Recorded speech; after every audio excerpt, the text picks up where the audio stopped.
మీరు ఇంజనీరింగ్ చేశారా? జాబ్స్ కోసం సెర్చ్ చేస్తున్నారా? 3600 మందికి పైగా స్టూడెంట్స్ కి జాబ్స్ వచ్చేలా చేసిన code Gyan 100 days software course లో జాయిన్ అవ్వండి. మీ కెరియర్ ని బిల్డ్ చేసుకోండి.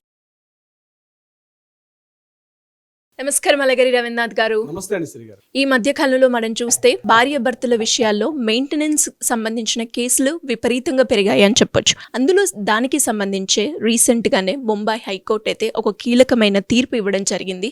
అండ్ అలాగే ఎస్పెషల్లీ ఎవరైతే మెయింటెనెన్స్ మీద కేసు పెట్టాలి అనుకునేటప్పుడు వాళ్ళు ఎలాంటి జాగ్రత్తలు పాటించాల్సిన అవసరం ఉంది, అండ్ కొన్ని ఎవిడెన్స్ ఇచ్చేటప్పుడు కూడా అది కరెక్టా రాదా, ఇప్పుడు ఇవ్వొచ్చా ఇవ్వొద్దా అనేది ఏ రకంగా చెక్ చేసుకోవాల్సిన అవసరం ఉందంటారు sir? Very interesting question Shri గారు. ఎస్పెషల్లీ మెయింటెనెన్స్ కేసుకు సంబంధించి లోవర్ కోర్టులో, ఫ్యామిలీ కోర్టులో మనం అప్పీల్ చేసుకునేటప్పుడు ఫ్యామిలీ కోర్టులో మెయింటెనెన్స్ కేసుకు సంబంధించి ఏ పేపర్ సబ్మిట్ చేయాలి, ఎలా సబ్మిషన్ చేయాలి అన్నది మనం ఒక వీడియో కూడా చేయడం జరిగింది. ఇక్కడ కొంతమంది తెలిసి తెలియక కొన్ని తప్పులు చేస్తారు, కొన్ని కావాలని తప్పులు చేస్తారు, కొన్ని తెలిసి తెలియక తప్పులు చేస్తారు.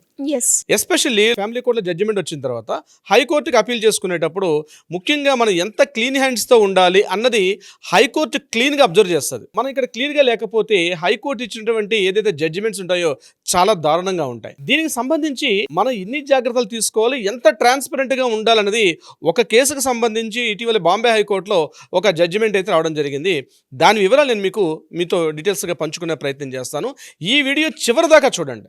చూసేటప్పుడు ఎటువంటి తప్పులు చేస్తారో, మెయింటెనెన్స్ కేసుకు సంబంధించి ఎలాంటి తప్పులు చేస్తారో, ఎలాంటి తప్పులు చేయకూడదు, తప్పులు చేస్తే ఉన్న ప్రాబ్లం ఏంటి, తప్పులు చేయకుండా ఉండడం వల్ల గుడ్ థింగ్స్ ఏంటనేది ఈ వీడియోలో చివరి దాకా చూస్తే మాత్రం డెఫినెట్గా ఒక మంచి కంటెంట్ బాగా అర్థమయ్యే అవకాశం ఉంటుంది శ్రీ గారు.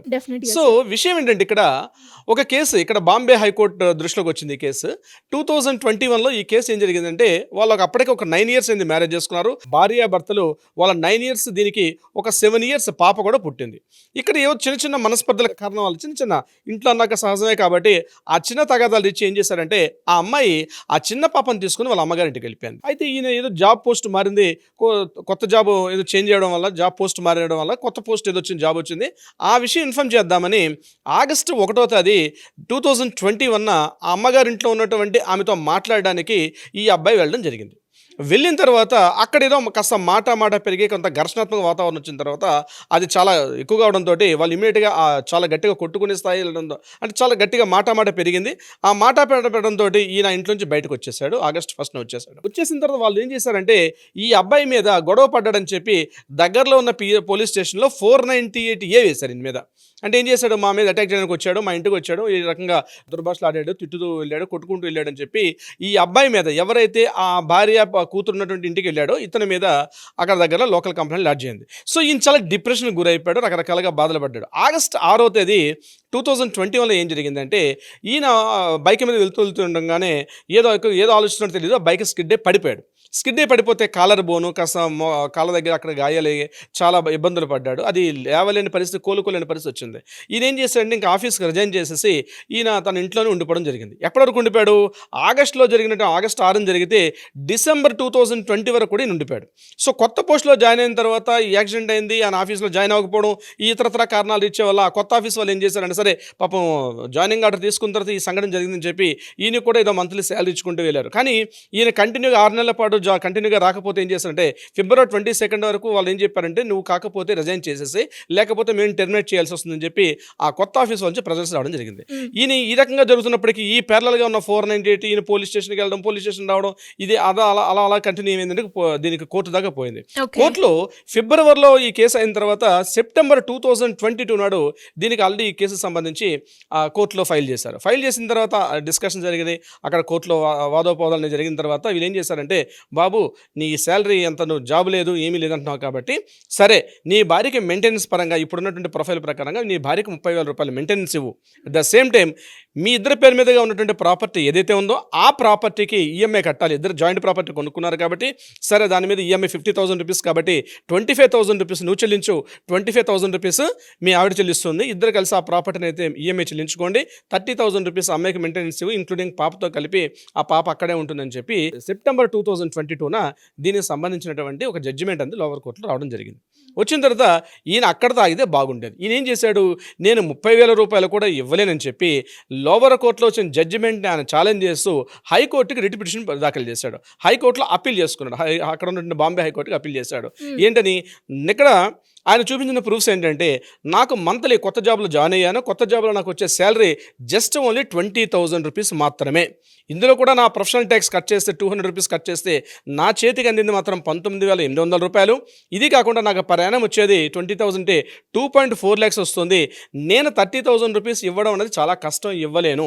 అంతేకాకుండా ఇక కూతురు మెయింటెనెన్స్ కూడా నేను చాలా ఫైనాన్షియల్గా చాలా బాగాలేను కాబట్టి నేను నా కూతురు మెయింటెనెన్స్ కూడా ఇవ్వలేను. వీలైతే నన్ను దాన్ని కంప్లీట్గా వేవప్ చేయండి, లేకపోతే తగ్గించే ప్రయత్నం చేయండి అంటే ఒక 5,000 రూపాయలు 4,000 రూపాయలకు నాకు చేయమని చెప్పి ఆయన హైకోర్టుకి ఆయన అప్పీల్ చేసుకోవడం జరిగింది.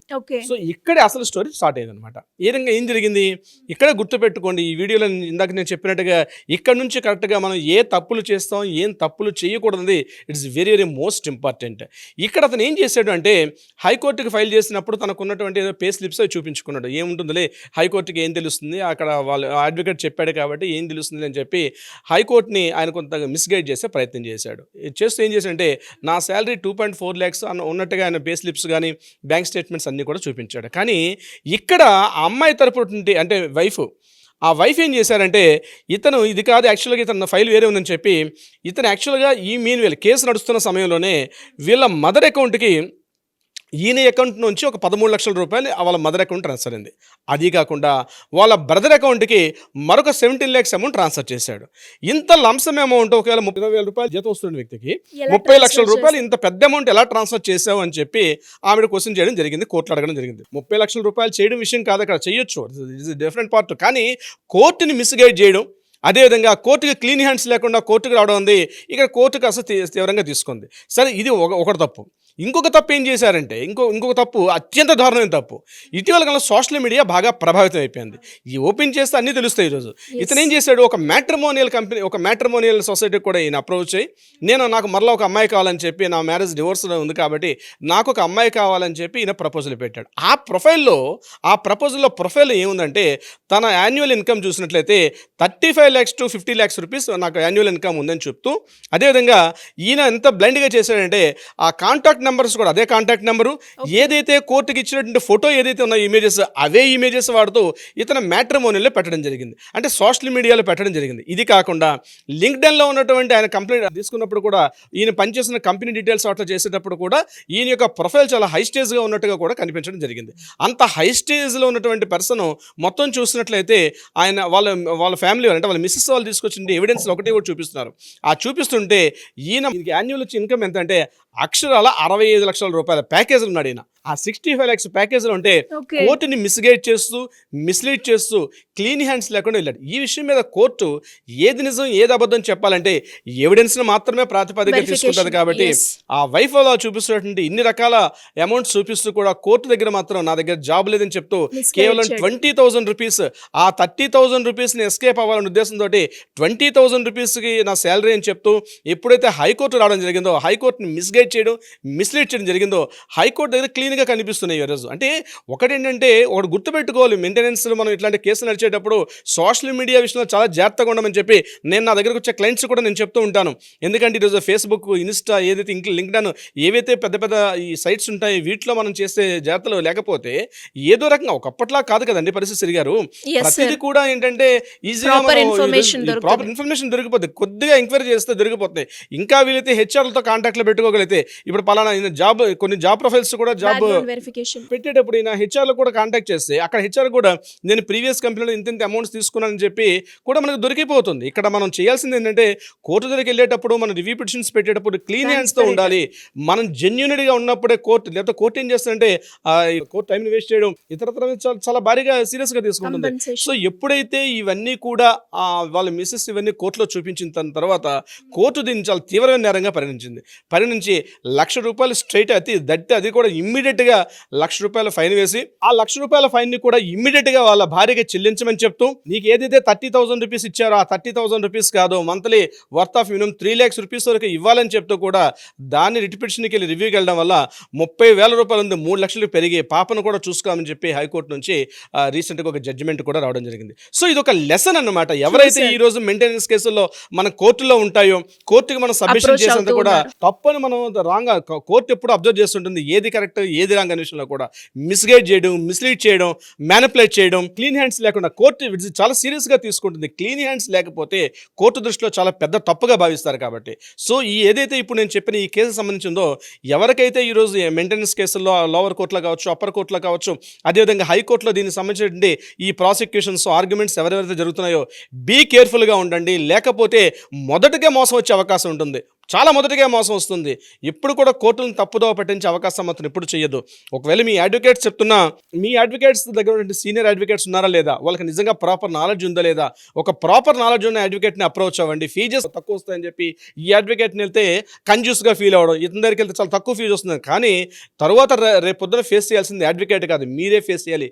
Be careful for everyone. True sir, మీరు అన్నట్టుగానే ఈ వీడియో చూసిన తర్వాత ఎవరైతే మెయింటెనెన్స్ కేసు వేయబోతున్నారో, లేదంటే ఆల్రెడీ వేసి ఇలాంటి పరిస్థితుల్లో ఉన్న వాళ్ళకి ఒక కంప్లీట్ పిక్చర్ అయితే క్లారిటీ వచ్చింది అని అనుకుంటున్నాను. అలా ఎవరికైనా కూడా లీగల్ పరంగా వెళ్ళాలి, భార్య భర్తల మధ్యలో కనుక మెయింటెనెన్స్ రిలేటెడ్గా కావచ్చు, ఫ్యామిలీ రిలేటెడ్గా కావచ్చు, ఎలాంటి ఇష్యూస్ ఉన్నా కూడా చట్ట ప్రకారంగా వెళ్ళాలి అన్నప్పుడు మీ గైడెన్స్ కావాలి అంటే ఎలా అప్రోచ్ అవ్వాలి? తప్పనిసరిగా శ్రీ గారు, చాలా వ్యాలిడ్ పాయింట్. కింద స్క్రోల్ అవుతున్న నెంబర్ని ఇమీడియట్గా కాంటాక్ట్ చేయగలిగితే లీగల్ ఏదైనా అడ్వైస్ కావాలి, సలహా కావాలి, ఏదైనా సంప్రదింపులు కావాలంటే డెఫినెట్గా చేస్తారు. అది కాకుండా కంపల్సరీ మీకు ఏదైనా లీగల్గా కోర్టులో ఏదైనా వివాదాలు ఉన్నాయి, పరిష్కారం కావాలంటే కూడా ఆ దిశగా కూడా ప్రయత్నం చేసే అవకాశం ఉంటుంది. కింద స్క్రోల్ అవుతున్న నెంబర్ని either కాల్ ఆర్ వాట్సాప్ చేయండి. But appointment is the very most important Shri గారు. Thank you sir, thank you so much. Thank you so much అండి శ్రీ గారు. సుమన్ టీవీలో మీ పర్సనల్ అండ్ బిజినెస్ ప్రమోషన్స్ కోసం కింది నెంబర్కి కాంటాక్ట్ చేయండి.